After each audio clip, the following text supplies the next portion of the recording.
Hello friends, welcome to home food zone. இன்றைக்கி இந்த வீடியோவில் நல்ல டிஃப்ரெண்ட்டான ஒரு ஈவினிங் ஸ்நாக்ஸ் ரெசிபி. ஒரு தடவை நம்ம செஞ்சிட்டோன்னா ஒரு வாரம் வரைக்கும் கூட ஸ்டோர் பண்ணி வச்சு குழந்தைங்களுக்கு கொடுக்கலாம்.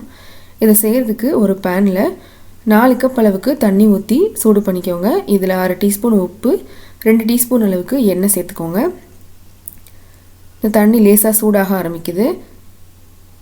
இப்படி கொதிக்க ஆரம்பித்ததும் இதில் நான் 2 கப் அளவுக்கு பாஸ்தா சேர்க்குறேன். சிம்மில் வச்சுட்டு சேர்த்துக்கோங்க. இதை உள்ளே சேர்த்துட்டு கிளறி விட்டுட்டே இருங்க. நல்லா கம்ப்ளீட்டாக இது வெந்து வரணும். அது வரைக்கும் பொறுமையாக வேக வச்சு எடுத்துக்கோங்க. சரியாக 3லேருந்து 4 நிமிஷம் வரைக்கும் கூட டைம் எடுக்கும். இந்த அளவுக்கு நல்லா வெந்தோடனே இது நம்ம வெளியில் எடுத்துடலாம். இதை உடனே ஒரு ஜல்லடையில் மாற்றிக்கோங்க. இது இன்னும் குலையாமல் இருக்கிறதுக்காக சில்லுன்னு இருக்கிற தண்ணியை இதுக்கு மேலே ஊற்றி நல்லா ஆற விட்டுருங்க. இப்போ இதை அப்படியே எடுத்து ஒரு பிளேட்டில் மாற்றிடலாம். இது நல்லா கம்ப்ளீட்டாக ஆறணும். நல்லா ஆறினதும் இதில் 2 டேபிள் ஸ்பூன் அளவு கார்ன்ஃப்ளவர் மாவு, 2 டேபிள் ஸ்பூன் அளவு கோதுமை மாவு சேர்த்துக்கோங்க. மாவு நல்லா எல்லா பக்கமும் படுற மாதிரி கலந்து விட்டுக்கோங்க. நல்லா மாவு இதில் பிடிக்கணும். இந்த அளவுக்கு நல்லா மிக்ஸ் பண்ணி எடுத்துக்கோங்க. இப்போ இதை நம்ம எண்ணெயில் போட்டு பொரிச்சு எடுக்கணும். இதை பொரிக்கிறதுக்கு தேவையான எண்ணெய் சூடு பண்ணிக்கோங்க. அதிகமாக ஒரே பேட்சாக சேர்த்துற வேண்டாம், கொஞ்சம் கொஞ்சமாக சேர்த்து பொரிச்சு எடுத்துக்கோங்க. நம்ம அதை உள்ளே சேர்த்துட்டு சலசலப்பு சத்தெல்லாம் அடங்கணும். அது வரைக்கும் நம்ம பொரிக்கணும். அப்போ தான் நமக்கு நல்லா கிறிஸ்பியாக கிடைக்கும்.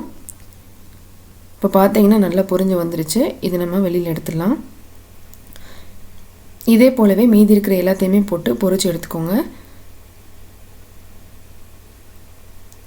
இப்போது இதில் கடைசியாக ஒரு 2 பச்சை மிளகாய், கொஞ்சம் கருவேப்பிலை சேர்த்துட்டு இதையும் எண்ணெயிலே பொரிச்சுக்கோங்க.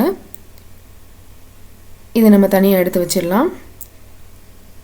இதை நம்ம 2ஆக பிரித்து செய்ய போகிறோம். அதுக்காக ஒரு பேனை சூடு பண்ணிக்கோங்க. இதில் 1/4 கப் அளவுக்கு மட்டும் சர்க்கரை சேர்த்துக்கோங்க. இதில் ஒரு 3 டேபிள் ஸ்பூன் அளவுக்கு மட்டும் தண்ணி விட்டுக்கோங்க. அதிக தண்ணி தேவையில்லை. இப்போ சர்க்கரை நல்லா கரைஞ்சி வரட்டும். நல்லா உருகி வந்தோடனே இதில் நம்ம மற்றதெல்லாம் சேர்க்கலாம். இந்த அளவுக்கு நல்லா கரைஞ்சி வந்ததும் இதில் 1 டீஸ்பூன் அளவுக்கு மட்டும் நெய் இல்லைனா வெண்ணெய் சேர்த்துக்கோங்க. சேர்த்துட்டு அதையும் சேர்த்து நல்லா கலந்துக்கலாம். இப்போ நம்ம ஏற்கனவே வறுத்த பாஸ்தாவிலேருந்து ஒரு பாதி மட்டும் எடுத்து இதில் சேர்த்துக்கோங்க. பாதி நம்ம ஸ்வீட்டாக பண்ணலாம், பாதி நம்ம காரமாக பண்ணலாம். நல்லா மிக்ஸ் பண்ணி விட்டுக்கோங்க. கொஞ்சம் கொஞ்சமாக இந்த சர்க்கரை பாகு கொஞ்சம் கெட்டியாக ஆரம்பிக்கும். கைவிடாமல் கிளறிட்டே இருங்க. இப்போ பார்த்தீங்கன்னா நல்லா பொடி பொடியாக வந்துருச்சு, தனியாக தெரியுது ஒன்றுன்னா. இப்போ இதை நம்ம ஸ்டவ் ஆஃப் பண்ணிவிட்டு எடுத்துடலாம். இன்னும் பாதி மீதி இருக்கிறதுல நம்ம வறுத்த மிளகாவும் கருவேப்பிலையும் சேர்த்துக்கலாம். கூடவே காரத்துக்கு ஏற்ற மாதிரி மிளகாத்தூள், ஒரு 1/2 teaspoon chat masala, 1/4 teaspoon garam masala, தேவையான அளவு உப்பு சேர்த்துட்டு நல்லா கலந்து விட்டுக்கோங்க. இது போல் நீங்கள் 2 விதமாக செய்யலாம். கண்டிப்பாக குழந்தைங்களுக்குலாம் ரொம்ப பிடிக்கும், விரும்பி சாப்பிடுவாங்க.